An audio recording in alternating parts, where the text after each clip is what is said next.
Hello students, today we are going to discuss about class 9th chapter 10 gravitation.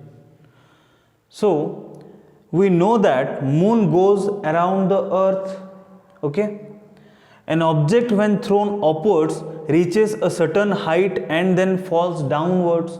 So it is due to the gravitational field or the gravitational force, okay? It is said that when Newton was sitting under a tree, an apple fell on him. The fall of apple made Newton start thinking that why apple fall downward? Why doesn't it go upward? He thought that if earth can attract an apple, can it not attract moon? Is the force same in both cases? Obviously earth attracts moon and the force is same in the both cases, that is gravitational force. He concluded that the same type of force is responsible in both cases. For an apple or for moon, the force is same in these both cases, okay? So we'll take an example or we'll do an activity. So take a piece of thread, okay? Tie a small stone at the end and hold the other end of the thread and reel it round. So here we are in this position, okay? Here is the stone and we will reel it round, means in a circular motion, okay? Now we will perform the activity. Before the thread is released, the stone moves in a circular path. If we hold one end of the rope or the string, then we will put it into circular motion. So before we release that stone, the stone will be in circular path with a certain speed and changes its direction. So in this way, if the stone is here, it will come to this position, then direction is changed. The change in direction involves a change in velocity or acceleration. So if direction is changing, that means velocity and acceleration also changes. The force that causes this acceleration and keeps the body moving along the circular path is acting towards the center. That means the force which is keeping this body in a circular path, that is towards the center, the force is towards the center. If force will be towards center, that will be called centripetal force. See, the force is called centripetal force, means from outward source, if a force is coming towards center, that is called centripetal force. And in the meanwhile, if the force is acting from center to the outer, okay, that will be called centrifugal force, okay? In absence of this force, the stone flies off along a straight line and this straight line will be a tangent to the circular path. Let us say if I will release the stone in this point, then where will be the stone fly off? That will be go in this direction, means tangent to the point, and the direction will be in the direction of circular path, means the stone is revolving like anti-clockwise direction, so it will be fly off in this direction tangent to that point where it will release, okay? Next, the motion of moon around the earth is due to the centripetal force. So due to centripetal force, moon revolves around earth. The centripetal force is provided by the force of attraction of the earth, means earth is providing the centripetal force to moon, okay? So moon is attracted towards earth, that means force is coming from outward to inward, that is centripetal force. If there were no such force, the moon would pursue a uniform straight line motion, okay? The stone, when we release the stone gets fly off, okay, in a tangential direction. In the same way, the moon will also fly off in a uniform motion or uniform straight line motion. Due to this force, all planets in the solar system revolve around the sun. So due to this force, means this centripetal force, all planets in our solar system revolves around the sun. Now we will discuss about universal law of gravitation. Okay, it states that the force is proportional to the product of their masses and inversely proportional to square of distance between them. Okay, so universal law of gravitation states that force is proportional to product of their masses and inversely proportional to square of distance between them, and force is along the line joining center of two objects. Means let us consider two objects A and B separating by a distance d. Okay, mass of object A is capital M and mass of B is small m. Let us say force between them is F. Okay, so where does this force go? This goes from the line joining from the center of two objects, from this center to this center. Okay, so we have learned now that body A will put some force on body B and body B also put some force on body A. So force will be in this direction.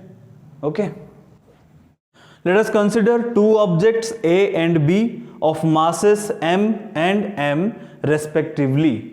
Okay, let the distance between two objects be d and force between them be F. So we have taken two bodies A and B of masses capital M and small m, distance between them is small d and force between them is F.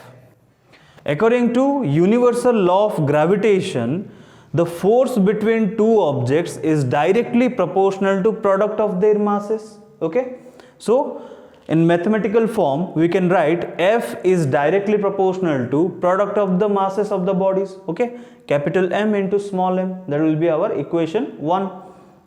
Next, the force between two objects is inversely proportional to square of the distance between them. Okay, and in mathematical form F is proportional to 1 by d square or F is inversely proportional to d square. Okay, if we'll combine these two equations, what we will get? Let us combine equation 1 and equation 2. Combining equation 1 and 2,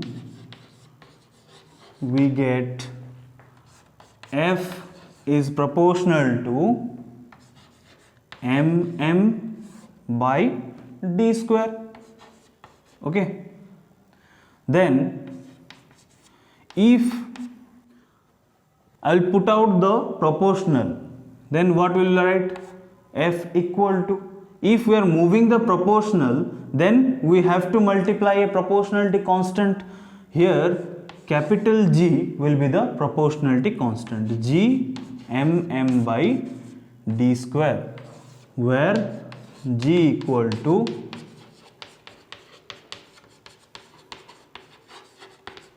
proportionality constant and G is called universal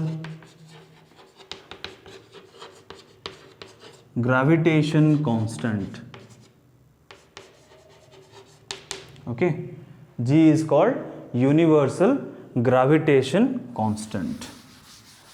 So from this we can derive the value of G. What will be the value of G? G will be F d square divided by mm. Okay, this will be the required equation. Gravitational, universal gravitational constant will be F d square by mm. So what will be the SI unit of universal gravitational constant? That is Newton meter square per kg square. Okay, we'll derive this.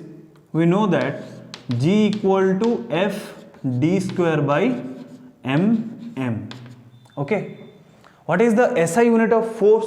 We know that SI unit of force is Newton, and d is the distance. What is the SI unit of distance? That is meter, and square of distance is meter square divided by mass of body A in kg and mass of body B in kg. So kg multiplied by kg is kg square. Okay, so the unit will be Newton meter square per kg square. Okay, and the value of G is 6.673 into 10 to the power minus 11 Newton meter square kg to the power minus 2. Due to this is a constant, there is certain value of this constant. So the value will be 6.673 into 10 to the power minus 11 Newton meter square kg to the power minus 2. Then we will discuss about the importance of universal law of gravitation. Why do we need the law of gravitation? So from law of gravitation, the force that binds us to the earth. We have learnt the force which binds us with the surface of the earth. Okay. Then the motion of moon around the earth. Okay.